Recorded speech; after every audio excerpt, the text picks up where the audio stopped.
So recently, a physical clash between the Ukrainian State Police and the nationalist group Right Sector has occurred. I'm going to show you primary footages of the clash from different angles, but instead of me just translating the footage as usual, I want to discuss it with you guys, and we're going to analyze the blockades of Donbass, their locations, reasons, and groups behind it. So let's begin.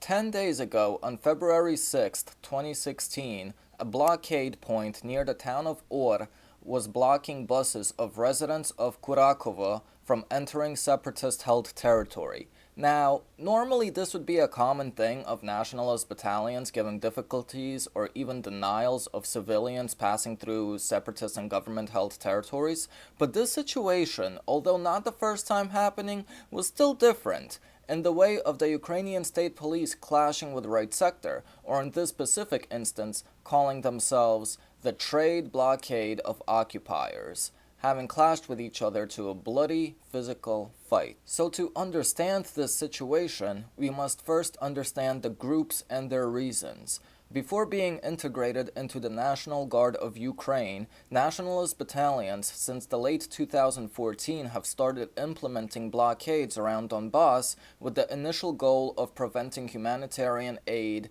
reaching separatist-held territories, with the excuse of having the aid falling into the wrong hands, aka the separatist soldiers receiving them.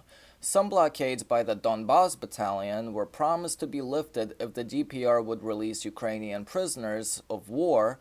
In February 2015, however, after the Battle of Debaltseve, thousands of Ukrainian prisoners were sent home from battle, no strings attached, but the blockades remain. On September 30th, 2015, Right Sector, along with Tatar minorities, have initiated a so-called grocery blockade of Crimea to starve out the occupiers as their reason, and preventing hundreds of millions of dollars worth of goods to be either turned back or spoiled. And a couple of months later, Stage 2 started of the Crimean blockade called the Energy Blockade, where Right Sector destroyed the energy pylons that gave electricity to Crimea during the winter.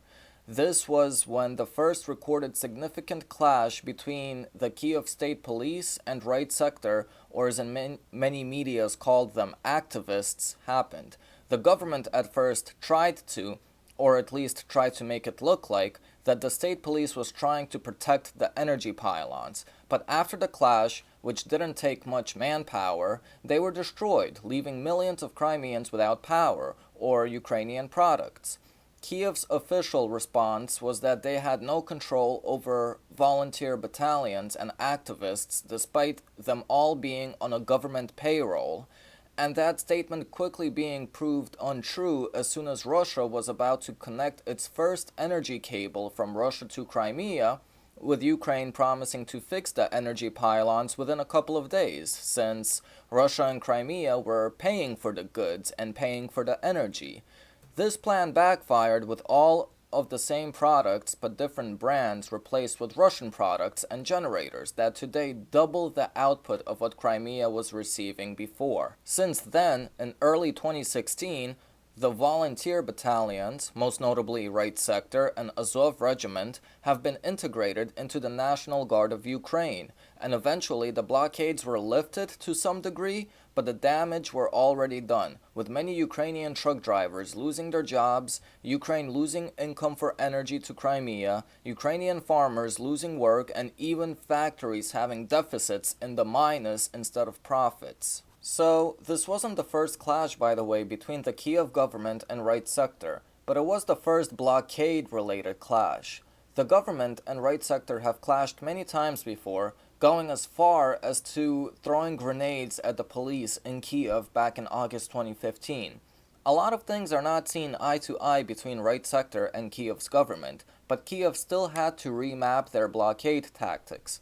With observation from the OSCE, civilians are allowed to cross major checkpoints, such as at the Stanitsa Luganska, which is a broken bridge that exploded but failed to fully demolish by retreating volunteer forces during the Battle of Ilovaisk timeline of August-September 2014.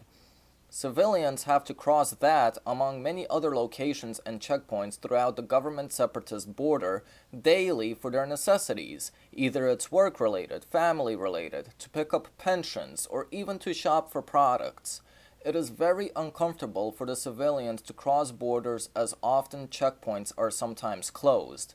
For example, in March of 2016, a Ukrainian checkpoint was closed in the area of Zoloto because a Ukrainian soldier tripped over a Ukrainian mine in Ukrainian territory, and residents around Zoloto had to take a 3-hour extra trip to get to their original destination, as well as having to file for an immigration or travel documents, among other difficulties and abuse. So, despite Right Sector being absorbed into the National Guard of Ukraine, despite changing blockade tactics, a clash still occurred on February 6th.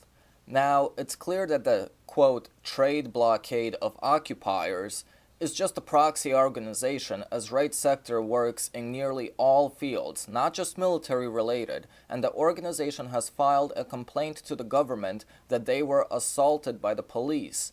But the thing is that civilians got hurt as well. They were scared for their lives because of many instances of deadly bus raids by Right Sector in the not-so-distant past. It's not exactly clear of the motives behind the clash, but Right Sector's goal was to prevent the buses from entering Separatist-Held territories, while the police had the clearance for the buses full of civilians to pass and wanted Right Sector to leave the street they were blockading. And with the fact that Right Sector is taking law into their own hands and having power within the government, many are usually either afraid or legally can't go against them. And I will not be surprised if the policemen are the ones who end up being charged for charges ranging from assault to attempted murder. Now, why am I bringing this up? The blockade part of this video is for the viewers who want to know what is going on in Donbass and what actions are being done against innocent civilians that have nothing to do with the war. However, this video is also for the hardcore Ukrainian supporters who brand anyone who goes against their personal ideals as Russians or terrorists. As it can be seen, not all Ukrainians see eye to eye, since many seem to think that all Ukrainians for some reason should have the same views, same ideals, same thoughts, and same support, and those that don't are automatically pro-Russians. So, for the nationalists out there, I want you to leave the answer to this question down in the comment section below. Who are the pro-Russians here? The state police following orders from Kiev telling the activists to step aside from the blockade and let the civilians pass? Or Right Sector nationalists whom civilians are clearly seen to be afraid of to the point of hiding their faces whenever somebody with a camera appears? Both serve Ukraine, and both believe that they are doing what is best for the state, which is Ukraine. Now, it's clear that unlike the EU or US, where the law is the law and must be obeyed, at least on the official levels, for all viewers, I would like to hear from you if you believe that nationalist groups are out of control, or if the government of Kiev is purposely using such groups to exploit the law for actions that they would not officially be allowed to do, whether it's in the eyes of the international community or constitutionally. Because in this situation, it is the ordinary people, civilians, that are put at the highest risk. And as I mentioned earlier, some bus raids turned out deadly. It's currently not in the media if the blockade is still holding or not, but given the fact that the Trade Blockade of Occupiers organization is trying to sue the police, it's safe to say that the blockade is ongoing and is continuing. Hit the like button to help spread this awareness, and leave a comment down below to let me know your thoughts or solutions about these incidents and if blockades should continue or let easier access between borders for civilians and residents. And of course, if you haven't already, subscribe to be notified of the latest uploads, including the upcoming interview with a Donetsk journalist from Doni, as well as translations from primary sources. And I'll catch you guys in the next video discussion.